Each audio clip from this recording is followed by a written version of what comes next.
एक शिवजी का मंदिर ऐसा है जिस भूमि पर दो संत एक साथ बैठकर भगवान शंकर की भक्ति करें।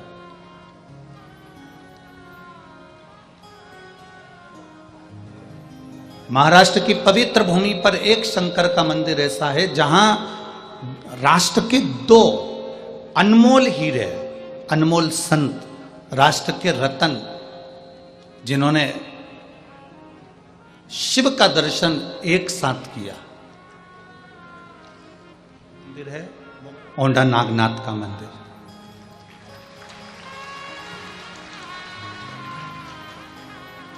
औंढा नागनाथ के मंदिर में जब नामदेव जी महाराज भजन करने के लिए अंदर गए और वहां के पुजारी ब्राह्मण जन ने उन नामदेव जी महाराज को नृत्य करते हुए देखकर क्रोधित हो गए और उनको उठाकर मंदिर के पीछे फेंक दिया। गुरु नानक देव वहां से आ रहे थे और गुरु नानक देव जी अपनी मस्ती में मस्त, संत होता ही है, भगवान की भक्ति में इतना मस्त रहता है कि उसको दूसरे से कोई मतलब ही नहीं रहता। गुरु नानक देव जी आ रहे थे और गुरु नानक देव जी स्तुप्त होकर खड़े हो गए उस औंढा नागनाथ के मंदिर के दरवाजे पर।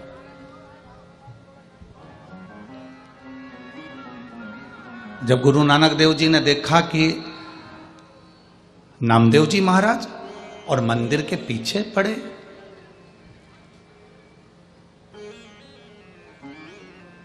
नामदेव जी महाराज का बहुत सारा समय पंजाब की धरा पर निकला था।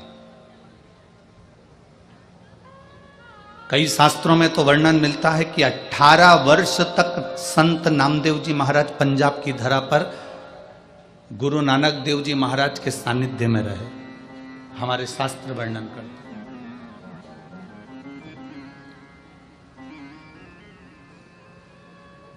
गुरु नानक देव जी ने संत नामदेव जी को देखा कि ये मंदिर के पीछे पड़े। गुरु नानक देव जी ने आवाज लगाई, नामदेव, नामदेव। नामदेव जी उठकर खड़े होकर प्रणाम कर स्वामी आप। गुरु नानक देव जी ने पूछा, नामदेव तुम्हें तो मंदिर के अंदर होना चाहिए था, तो तुम मंदिर के बाहर क्या कर रहे हो?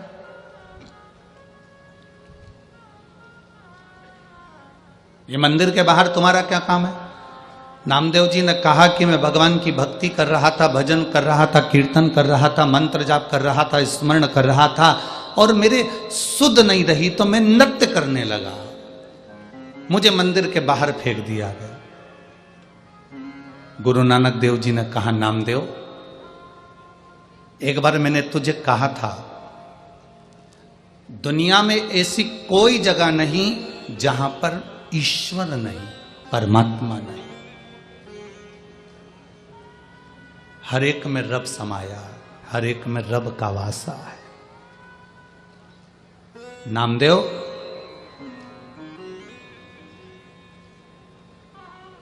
अगर तेरी भक्ति प्रबल है, तेरा विश्वास प्रबल है, तेरा भरोसा दृढ़ है, तो मंदिर का पिछाड़ा अगाड़ी होगा और अगाड़ी पिछाड़ी होगा। मंदिर का जो पीछे का हिस्सा है वो आगे हो जाएगा और आगे का हिस्सा पीछे। अगर तेरा विश्वास पक्का है, तेरा भरोसा पक्का है, तेरी दृढ़ता पक्की है, तो ये होकर ही रहेगा। सब कुछ विश्वास कर। ये जायसवाल परिवार में कथा हो रही है। श्री राजकुमार जी जायसवाल इस कथा को लिए हैं। कलयुग में कथा करवाना बहुत कठिन विषय है, बहुत कठिन। और मैं राजकुमार जी जायसवाल जी को धन्यवाद दूंगा और उनकी धर्मपत्नी सौभाग्यवती श्रद्धा जी जायसवाल जी को धन्यवाद दूंगा कि आप दोनों का जो विश्वास है, दोनों का जो दृढ़ता है, इतना विश्वास आपका सालासर बालाजी के प्रति और शिव जी के प्रति इतना दृढ़ है कि भोलेनाथ को आपके यहाँ कथा करने के लिए आना ही पड़ा। ये भरोसा, ये विश्वास। और आप मानेंगे नहीं, मैं ये इस कथा को लाखों लोग आस्था चैनल पर देख रहे हैं, फेसबुक यूट्यूब पर श्रवण कर रहे हैं, और कई लोग इस कथा को श्रवण कर रहे हैं। यवतमाल जिले से कई बार कथा के लिए फोन आए।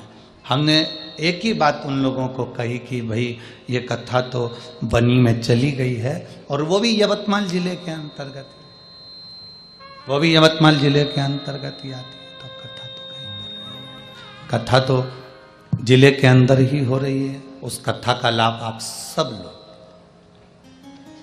पर मुख्य एक ही बात कहने में आती है कि कहीं पूर्वजों का भाग्य प्रबल होगा, कहीं तुम्हारे माता पिता का भाग्य प्रबल होगा, कहीं उनका पुण्य भाग्य प्रबल होगा, और आप लोगों के पुण्य की गुल्लक भराई होगी, तब जाकर ये शिव महापुराण की कथा बनने में आई होगी। ये प्रभु कृपा।